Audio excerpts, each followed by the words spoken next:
Well, hello, Facebook Live. This is Mike George coming at you live from Columbus, Ohio, in the Columbus Metropolitan Library. Uh, it's been a while since I've done a Facebook Live post. This particular reason for the lapse, I suppose, has been the theft of my wallet, phone, laptop, tablet, and more. Um, Coming out of my 39th birthday last month. So happy birthday to me. Woohoo. So part of the reason I wanted to do this Facebook Live post was kind of to do a test of this ghetto Amazon Fire device that I'm presently using as my only electronic link to the world in lieu of my phone, laptop, and tablet, which I still need to go through the effort of replacing and filing police reports and whatnot. So, oh yeah, and I also had Wanda stolen. That's right. So, at this point, I pretty much have nothing left except for my great health. So, it was kind of so needless to say, kind of a shitty birthday. So, kind of to kind of I guess first of all, my birthday was over a month ago, the 17th of March. That was my 39th. Thank you to those who wished me happy birthday on my Facebook. I usually try to, I usually kind of have, I guess historically on previous birthdays, I've gone, I put a decent amount of effort into going through each of the comments and messages that folks send me and to say thank you and to express my gratitude for those birthday wishes. However, this particular year, that was kind of inhibited by everything being stolen. So, oh, oh gosh, Angela, it wasn't even stolen from my sleep, unfortunately. No, I know the people who stole them, and I have an action plan for that. Some by the book, and some under the table. It's frustrating. It's now been over 2 years since my last full-time job in my engineering field, and when I look at the calendar and when I kind of give myself the scolding as to why I'm still unemployed and why I'm still on the streets, I have to remind myself that every now and then these things happen and I lose all my shit, and without a laptop and phone, it's awfully hard to do a job interview. Um, so and I've already had the frustration of about a year ago, of having an interview fall through because of lack of phone and lack of email access. So it's been an extremely frustrating experience, and shit. Oh, I'm tempted to I'm tempted to kind of do my usual ask of asking for donations, but I don't even know what that would do anymore. I'm kind of over the exercise of asking y'all for money. This whole like sabbatical in the last 2 years has gotten really fucking old. I'm tired of it. It's dragging on. It's becoming a loop, and I'm just kind of checked out of it. And I'm trying to find ways to motivate myself despite all of the things being stolen and no longer available to me. Hey, at least I can buy weed legally and somehow afford it, despite all efforts to thwart that.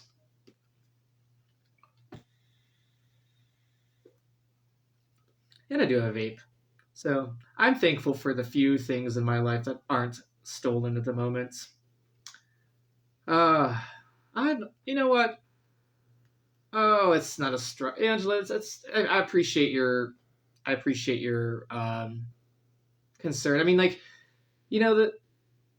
I don't even know what to say, because I mean, I ask myself, well, shit. I mean, did I get these things stolen because I'm homeless, or were these things have been stolen anyways? And I don't know if being homeless was really a factor in that, because I mean, I I know. I don't know. I guess that's kind of a mixed bag of a question, but the truth is, I think the worst part of being on the streets and being unhoused is not so much the lack of the house and the lack of a place to put stuff. It's the people that I've been around, and I'm finding myself kind of weary and honestly like longing for the quality of friends that I used to have when when things in my life were pretty much secured.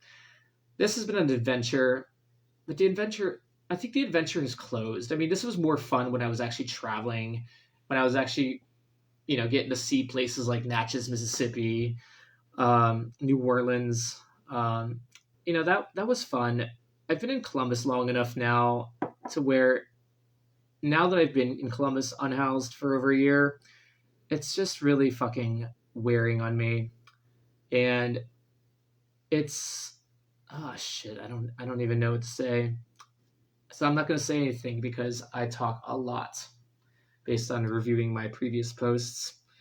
And shit. Oh, Chris Jackson. You need Hi Chris Jackson. I've been on you do have a lot of catching up. Well, I for those who are new to the program, um this program being Open Mic Live. First of all, I never did a proper sort of my usual sort of I guess introduction to these videos. Hi, Mike George. It is today Hump Day on this fine, beautiful Wednesday evening, the 23rd of April, 2025, at about presently 7:52 in the PM Eastern Daylight Time here in Columbus, Ohio. This is Mike George again. Shit, I didn't really come on here with a topic. Overall, my mindset has just been kind of utterly drained. I'm not. I've kind of checked out. Oh, hi, Gary. Nice to see you, Gary. Oh, I came on to. Oh man, this is great, guys. I usually do these Facebook Live posts, and like nobody ever watches these things, and nobody ever comments. So it's actually kind of nice to. I have to remind myself that I don't always have to have these things like scripted. That half the fun of these things is actually kind of interacting with you guys. So thank you for interacting. It's nice. It's really, actually really nice to hear from you guys. And as I was saying before, I miss a lot of the old friends that I used to hang out with when I had money, and when I had a place, and when I had things that weren't constantly getting stolen from me, and shit, and I know, and I already know like what some of the feedback on this lamenting of my stolen shit's going to be. I mean, it's going to be criticism of my lack of housing and lack of securement of my things. I know. Oh, Gary, I would love to come back to Montreal. I just don't. I'm. Ugh. I need to come back to a tenable reality. I think. Shit. I mean, I've been on the streets for 2 years now. Over 2 years. Somehow I've gotten through these 2 years without losing all of my faith in humanity. And I have to, and I've said this before in some of my previous reflections on this sabbatical of mine, which is dragging on into a third year. There's a lot of, being on the streets of Columbus has made me fall in love with the city in a way that I never really appreciated when I had a place and when I was sort of cloistered in my young professional bubble in my swanky apartments. I've gotten to meet people here, some wonderful people who haven't stolen from me, who've actually been incredibly kind people. Some of whom are on the streets also, and some of whom aren't. And one of the fun, yeah, I guess that's kind of the best part of being on the streets of Columbus here is just a variety of people I've gotten to meet and get to know, and along with the various organizations and nonprofits that I've sort of, that have sort of helped me, and yeah, and one sort of one I guess institution that I've really gotten to know, one aspect of my life that I've really gotten to enrich in this experience has been my religious faith. Now, the question of the subject of religion for me is kind of a dicey one, because I still I still don't like really ascribe to being a Christian per se. And I know it's kind of in a way a little bit blasphemous to say something like that after Easter, when we're celebrating the resurrection of Jesus. But I will say a lot of the lessons, a lot of the scripture, and a lot of the Bible verses that I've really gotten to acquaint myself with over this past time, through several churches, mind you, through several of the churches that I've had the opportunity to go to their service, and be kind of acquainted from. I've met some really awesome people, and I feel in a way closer to God than I ever have in the past. And even though I don't really believe, I guess literally, in a lot of the Jesus stuff, I do admire Jesus for what I'm told, for the deeds that I'm told that he's done, and for sort of the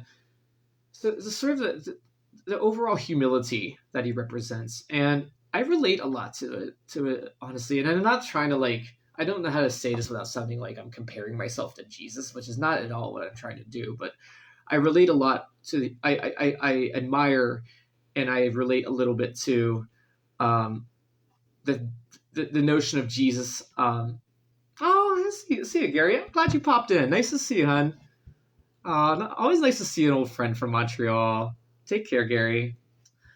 But yeah, I have to say I admire a lot of the positive teachings that come out of that I've really seen coming out of these churches and stuff. And of course, there's always, I always have to kind of filter out some of the more Bible thumping, judgmental, I guess, tendencies of some churches. But when I'm able to do that, I'm really able to find a lot of value in going to church. And I still haven't been the greatest with regularly attending services and stuff, but I've definitely been a lot more active than I have in the past, if nothing else, for a free meal every week or so. And I do have to do, I might as well do a shout out to a couple of churches here in Columbus that I've kind of gotten to be involved with, in a little bit. Two churches, namely, actually I should say three. One of which is in my kind of old stomping grounds of Old Town East. It's called the Shiloh Christian Center. I have not attended their service yet. However, it is a church whose people, at which I've really gotten close to some of the volunteers, and it almost, honestly, there's nights where I go to this church for their meals, not even for the food, but just kind of for the family, the kind of the feel, it's kind of like seeing your family, or kind of like seeing your posse every week. I've really gotten to know some of the volunteers, and I honestly adore some of the individuals that take time out of their day to volunteer at this church almost on a weekly basis, or on a daily basis. And so that one, the Shiloh Christian Center, is one in my very own neighborhood of an Old Town East that if I walked by every day and never really gotten to know until last year and a half. The second church I kind of want to recognize is the Short North Church, particularly for Pastor Amy, and just the uplifting, and just some of her sermons have always been really uplifting to me. And also they're and I find the church quite progressive. One of the things that I really loved about, I think about a month ago during International Women's Month, was Pastor Amy talking about Mary, and some of the teachings about Mary. The mother, I think that's Jesus' mother or something like that. I probably should. That's probably an obvious thing, but Mary was kind of a figure that I think throughout the Bible, which I sort of have said in past entries. The Bible's a man-made book, right? King James and friends, right? And so it's easy to imagine during that time, during the biblical ages, within the patriarchy of the of even the modern Catholic Church, that even Mary was somebody that was overlooked and sort of shunned, or maybe not shunned, but she was definitely not taken seriously. And it reminds me a lot of how my mother was treated by people, and even by myself. Um, and I'm guilty of this myself, of overlooking women, especially women who might be struggling with trying to adapt to a new place, like my mother. And you know, I feel like I'm almost shit. I feel like right now I'm almost kind of recapitulating a lot of my previous posts that I've made, that I've been kind of reflecting on as I've sort of archiving my old videos on that open mic live series, which is linked below. But I was, as I was reflecting on my mother, some of the things that I look back on with regret is sort of dominated by the overall condescension that I held for her. Even if even if I wasn't quite aware of it as a kid, it was definitely there. It definitely manifested itself through me, and unto me from other people like my father, and from other people that would sort of underestimate my mother. And every time I talk to my mother, and every time I sort of reflect on her, I'm sort of I sort of managed to discover something new about my mother that I did not take the time to appreciate in the past. It just really makes me miss her even that much more so, and it makes me just admire the woman that much more. Um and that's something I I really I've tried to work on for myself, is kind of getting rid of that, is trying to flush out a lot of the biases and some of the disrespect that I think I used to have towards women, that I think came from perhaps growing up in kind of a I don't know, in an old school kind of patriarchal place. I don't know. It's definitely something that for me is something I need to constantly work on. And that's not to say that that there aren't, obviously I've worked in companies, and I've been under the leadership of several wonderful, strong women in the past. But I feel like in those cases, these individual women were always kind of, I don't know, they were. It would be nice. It would be nice for those types of qualities, and for that level of admiration to just be the default, as opposed to like this notion that women have to work extra hard to gain to gain one's respect, as opposed to just some douchebag man going up on, getting up there and just automatically having the entitlements and the privilege of being a man basically attached to his resume. So that's something I want to kind of, I guess, yeah, I don't know. That's something that I think it was worth noting, and that to kind of come back to all that, to kind of just to kind of spill some praise for the Short North Church and Pastor Amy for kind of being that, for kind of espousing a progressive and empowering version of Christianity that I think would serve well to be, that I'd like to see more of. And I am seeing more of that. I mean, I'm very, and for all of the negativity in today's politics, I'm inspired by what I see in the church, at least the churches that I have sort of witnessed and have been part of. So many churches in Columbus, at least, are nowadays, are gay friendly. In fact, it seems like it's almost the default nowadays for most of the churches I've seen in Columbus to be accepting of queer people. And it's nice to see that becoming normalized, and it's really easy to forget, I think, that it wasn't that long ago that church was seen as the enemy of the queer community. And of course there's still a lot of sort of extreme cultish religious institutions out there that sort of use the Bible and use the word of God to divide people and to espouse hatred. But it's nice to see, at least from my eyes, a sort of return back to the humility and back to the holiness, back to the true definition of God, which is love. All right.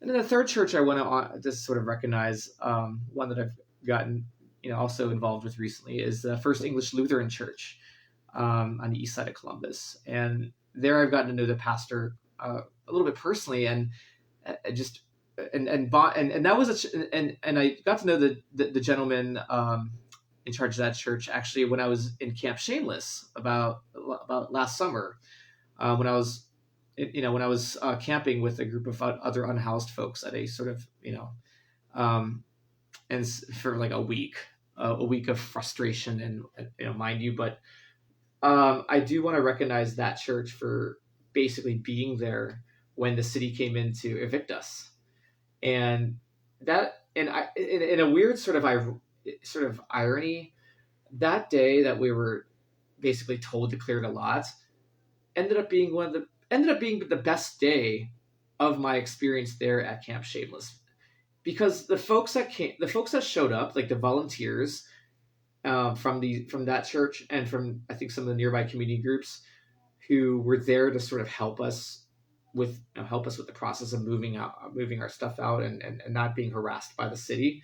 They were angels. And I mean, this was coming off of one of the worst weeks I had with having my laptop stolen and my phone stolen that time back in last August.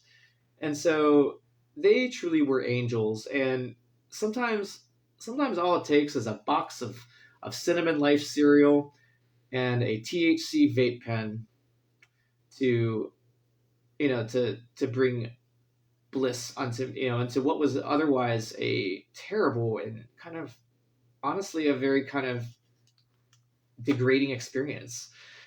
Not even the experience of the eviction, but the experience of having all my shit stolen at this camp and having nobody help me, having none of my neighbors or none of my other fellow campers like help me, and that's so often the case, like what I've learned being on the streets here, what I've learned about the unhoused community, and I think a reason why, I don't know, I guess almost by definition, the unhoused community is a very transient population. And so this notion of trying to organize unhoused folks into some sort of cohesive, like, unit, into some sort of, like, I guess into some sort of effective campaign, I'm realizing how hopeless that is, and how that sort of works against my own intuition and logic, because I mean, I'll just say it, like most unhoused folks just aren't interested in working together with each other. I mean, it's kind of sad that the cliche is true about most unhoused folks just are not capable of working together.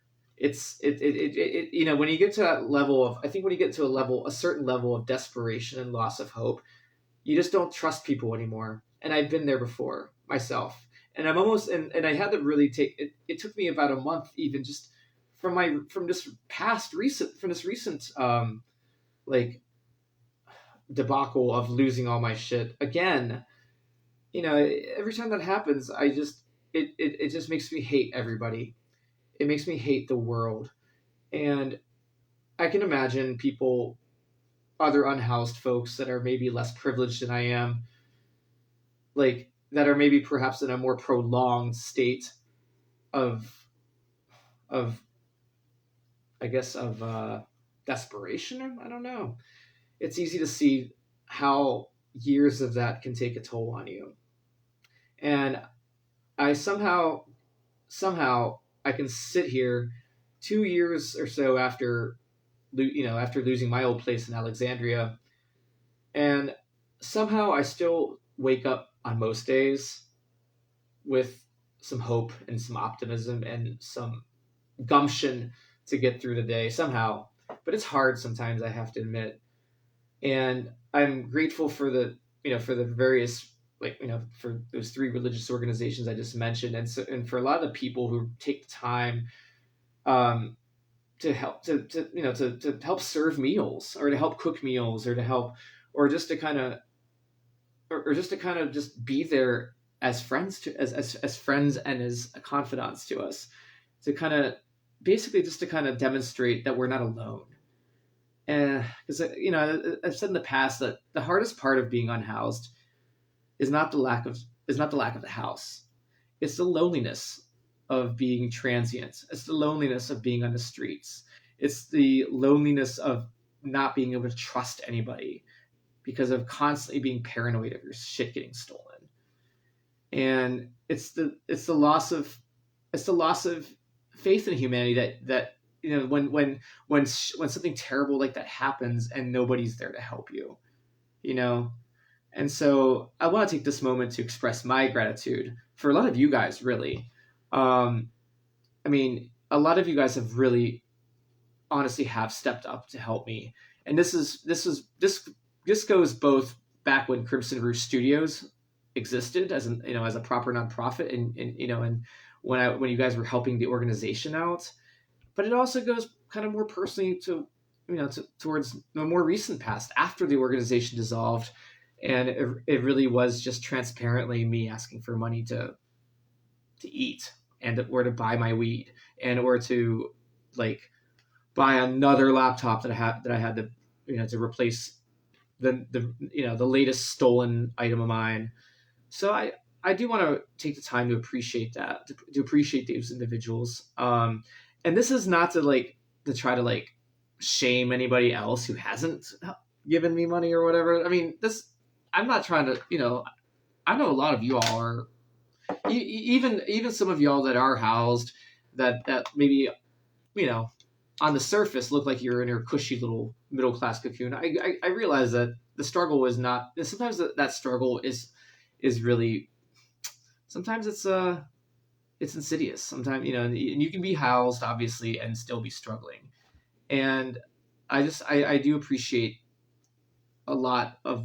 I appreciate everything that you guys have done, and even if you had not given me a dime, just continuing to be my friend and continuing to kind of, I guess, continuing to believe in me and believe that there's a purpose to this and that I'm not just a delusional nitwit who's just sitting on his ass and smoking weed all day and not giving a fuck about anything. That faith you still have in me means a lot. And just to be regarded by a lot of you guys as like an intelligent human being still, not just merely as a homeless person. For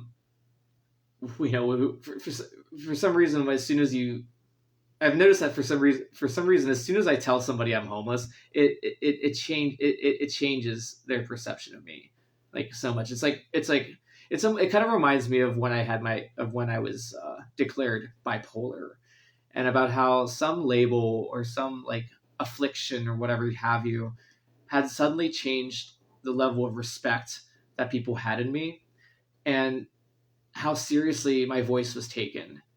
And like my voice has never gone. My voice has never disappeared. If anything else, I hope that my voice carries more weight after this, because now I know what it's like. Now I know what it's like for these folks in the streets. I know their struggle. And if I'm ever in a position where I need their support, or I need to basically just galvanize a population of people, to try to get people together towards some sort of cohesive effort, some sort of meaningful effort, like even if it's just running for office or something, like I've always wanted, that's always been one of my ambitions, was to run for public office, later on.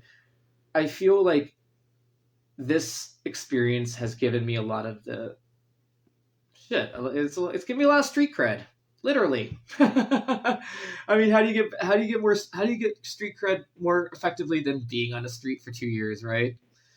And so I feel like I walk these streets of Columbus nowadays with my head held high.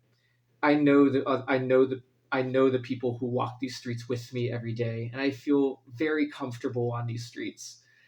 I think it's funny whenever I see friends of mine, for lunch or whatever or what have you, and we catch up, and whenever we say goodbye, I can tell there's always that like slight worry when they say goodbye to me that, be safe, like there's that like sort of unease, I guess, of saying goodbye to to me, thinking that I'm somehow being thrust back into the dangerous streets of Columbus. But I'm going to say this, and I mean this seriously, even though it sounds a little egotistical. But I like to think that people like me are helping keep the streets safe. I feel like when everyday people, when I say everyday people, I mean like the non-criminally intended people. People that don't want to fuck other people's shit up for no reason. Kind people. When kind everyday people are comfortable enough to walk these streets every day and to sort of own the neighborhood, so to speak, it makes cities like Columbus, it makes our home and it makes our neighborhoods that much safer. You do not make a neighborhood safer simply by calling the police and playing Karen and having to summon the police down every goddamn week to deal with some bullshit pseudo or non-pseudo emergency. The way we sort of make our cities ours is very simple. You walk these streets, and I've said this rant before when it comes to the whole car thing. That's why I love walking around Columbus every day. I almost feel like I'm a, in a way I almost feel like I'm a policeman. That I'm helping police my community just by walking the streets, saying hello to my neighbors, being nice to other people on the streets, just demonstrating kindness to people, but also standing up for myself and standing up for other neighbors, and not letting the thieves and the hooligans and the criminals out there take over. And so I'm going to take a little bit of credit for helping keep these fine streets of Columbus safe. You guys have heard me talk about Wanda before, and about how I really do believe Wanda in itself had become sort of a symbol to me of how we can take back our streets. Now, in that note, with Wanda specifically, that kind of applies more so to sort of the pedestrian safety elements of taking back our streets, reclaiming our streets from the cars that would otherwise just regard our streets and neighborhoods as a goddamn racetrack for them. So you guys are part of the solution. I'm part of the solution to making our communities great again. All right. And so that's all I kind of want to say. I've spent the last month or so seething in anger at just the notion of losing almost all of my shit on my 39th birthday. But I'm tired of being angry. I'm tired of screaming and crying and punching walls into a goddamn void. And I'm thankful that at least this anger has. I'm thankful to be able to smile at the end of all this, and to, for the most part, to say that I remain the same Mike George as I've always been, and if nothing else, I'm a stronger Mike George than I was before. I'm a more confident Mike George. I'm a more I and that confidence comes from knowing that I can survive anything. I can survive being broke, being unhoused, and having nothing for 2 years. All right. And I'm proud of that. All right. I choose to be proud of that. Yes, it sucks to have lost some of my most precious things, but I'll get them back, and I'll know better next time. And so I'll kind of close this Facebook Live post with what has become an almost cliche of mine, but it is one of my favorite quotes from Disney's Mulan. "The flower that blooms in adversity is the rarest and most beautiful of all." And as we sort of enter the peak of spring here, remember where those flowers in your heart are that are ready to bloom.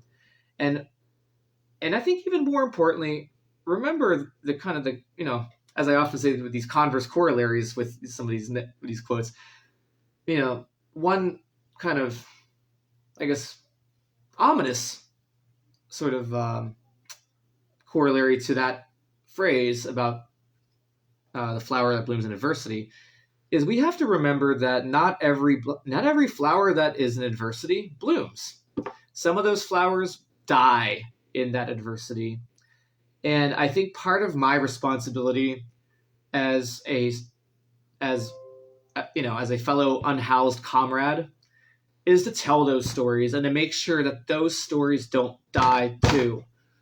So I want to be I want to take out of this, as I've said before, like I want to be a sincere advocate for those in the streets, and I want to be part of the solution to this sort of crisis we're seeing around the world, around the country, around our cities and stuff with this this glut and unhoused folks.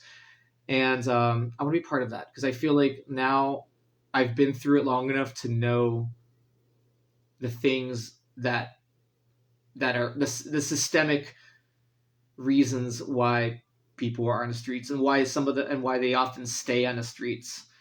And I want to be part of that solution. First, obviously for myself, I have to get, the solution starts with me. I realize.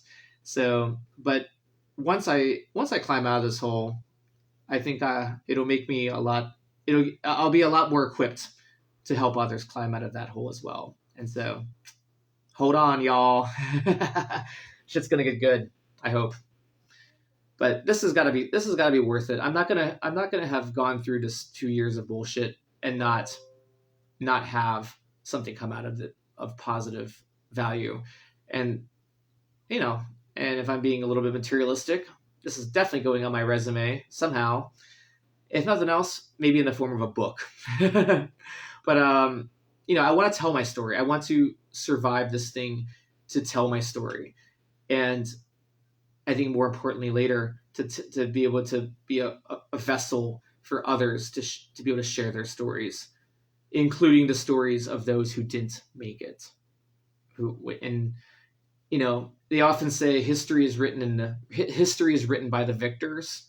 And so I want to be sure to write the real parts of that history that perhaps did not get to be told by the survivors of those stories. So with that, make sure to, I guess with that parting message, I hope y'all are doing well.